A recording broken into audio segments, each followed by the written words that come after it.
सदन के अंदर इकरा हसन ने मुसलमानों के लिए आवाज़ उठाई। आप पहले इस वीडियो को देखें और फिर इस पर चर्चा करते हैं, बात करते हैं। देखें इस वीडियो को। सत्ता में बैठे लोग आग में घी डालने का काम कर रहे हैं। उनकी जुबान से ऐसी बातें निकलती हैं जो नफरत को और बढ़ावा देती है। मैं इस सदन से दुनिया भर के अल्पसंख्यकों की आवाज उठाना चाहती हूँ, लेकिन आज ऐसा लगता है जैसे संविधान की किताब तो है पर इसे चलाने वालों का ईमान गुम हो गया है। संभल में जो हुआ वो सबके सामने है।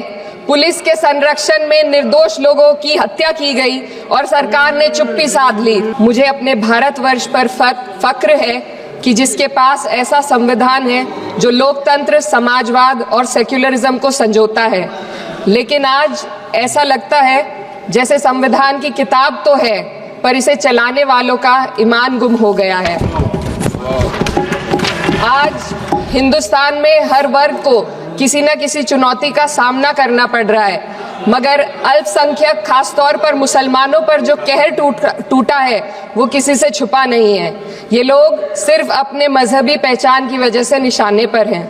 संविधान का अनुच्छेद 15 कहता है कि किसी भी नागरिक के साथ धर्म, जाति या किसी और वजह से भेदभाव नहीं होना चाहिए, लेकिन हकीकत इसके उलट है। हालात इस कदर बिगड़ चुके हैं कि hate speech, mob lynching, bulldozer द्वारा घरों को गिराने की घटनाएं आम हो गई हैं, खास तौर पर उत्तर प्रदेश में, जहां ऐसा लगता है जैसे कानून के नाम पर जंगल राज चल रहा हो। संभल में जो हुआ वो सबके सामने है। पुलिस के संरक्षण में निर्दोष लोगों की हत्या की गई और सरकार ने चुप्पी साध ली। अल्पसंख्यकों पर हिंसा बढ़ती जा रही है, मगर सत्ता में बैठे लोग या तो आंखें मूंदे हुए हैं या फिर इन घटनाओं को बढ़ावा दे रहे हैं। हद तो तब हो जाती है जब न्यायपालिका की बात भी अनसुनी कर दी जाती है। सुप्रीम कोर्ट ने मॉब लिंचिंग पर 11 सूत्रीय निर्देश जारी किए थे। इसमें साफ कहा गया था कि राज्य सरकारें और पुलिस इस तरह की घटनाओं को रोकने और दोषियों पर सख्त कार्रवाई करने के लिए जिम्मेदार है, लेकिन आज भी इन निर्देशों पर अमल नहीं हो रहा है। हाल ये है कि मॉब लिंचिंग को रोकने की बजाय सत्ता में बैठे लोग आग में घी डालने का काम कर रहे हैं। उनकी जुबान से ऐसी बातें निकलती हैं जो नफरत को और बढ़ावा देती है। ये अशांति अब इतनी गहराई तक फैल चुकी है कि हमारे समाज के धर्मनिरपेक्ष चरित्र पर गंभीर सवाल उठ रहे हैं। साल की शुरुआत में ही कई राज्यों में दुकानदारों को अपने नाम बोर्ड पर लगाने के लिए मजबूर किया गया। इसे सेहत और सुरक्षा के कानूनों का हिस्सा बताया गया, मगर असल मंशा कुछ और थी। ये कदम खास तौर पर मुसलमान दुकानदारों को निशाना बनाकर उठाया गया ताकि उनकी रोजी रोटी पर चोट की जाए।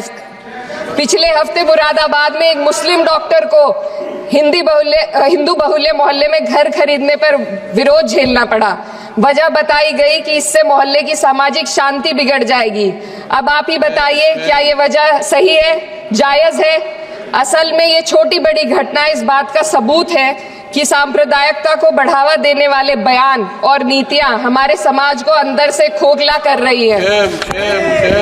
उत्तर प्रदेश में यति नरसिंहन ने बेहद घटिया बयान दिया, लेकिन सरकार इन बयानों पर कोई कार्रवाई नहीं कर रही।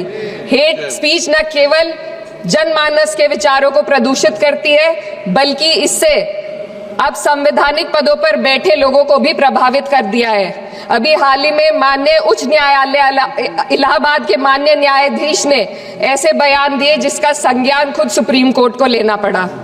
संविधान के अनुच्छेद 29 और 30 ने अल्पसंख्यकों को उनके मजहबी और सांस्कृतिक हक दिए हैं ताकि वो अपनी पहचान को बचा सके और अपने संस्थान चला सके, लेकिन आज उन्हीं हकों पर हर तरफ से चोट की जा रही है। वक्फ जैसे बिल लाकर उनके धार्मिक अधिकारों को छीनने की कोशिश की जा रही है।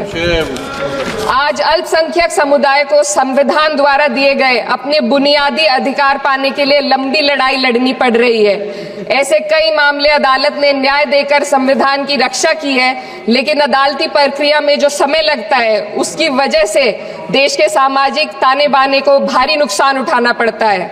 मिसाल के तौर पर इलाहाबाद हाई कोर्ट ने 2004 के मदरसा एक्ट को रद्द कर दिया था, जिससे मदरसों के संचालन पर सवाल उठे हालांकि सुप्रीम कोर्ट ने बाद में इस फैसले को पलट दिया और एक्ट को वैध करार दिया, लेकिन इस प्रक्रिया में जो समय लगा उसने अल्पसंख्यकों को बेचैनी और संघर्ष के दौर में डाला है।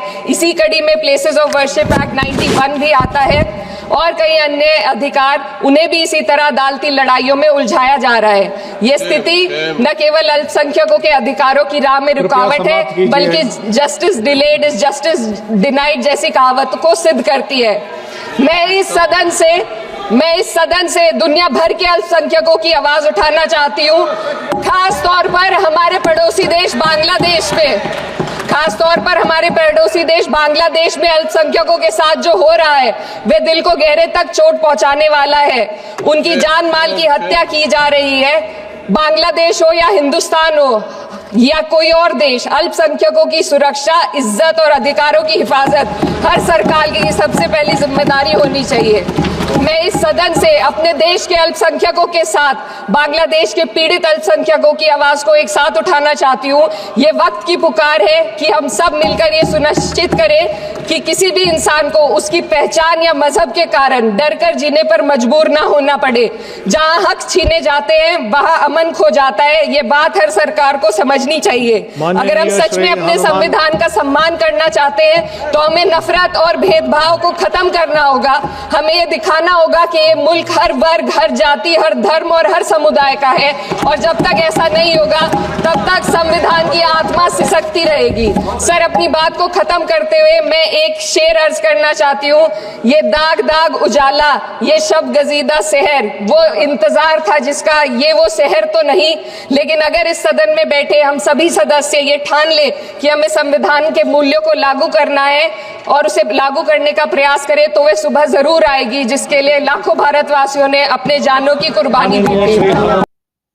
लाखों भारतवासियों ने अपनी जानों की कुर्बानी जिसके लिए दी थी, वो सुबह ज़रूर आएगी। इकरा हसन ने बहुत ही कम वक्त में और अच्छी बातें कह दी और धड़ल्ले से मुसलमानों की बात सदन में उठाई कि मुसलमानों का हक, और जिस तरीके से देश में मॉब लिंचिंग वगैरह ये चल रही है, इस चीज़ को ख़त्म किया जाए, इस चीज़ को ख़त्म किया जाना चाहिए। ये मिलते हैं एक और वीडियो के साथ, तब तक के लिए अल्लाह हाफिज़। अस्सलामु अलैकुम व रहमतुल्लाहि ताला व बरकातहू।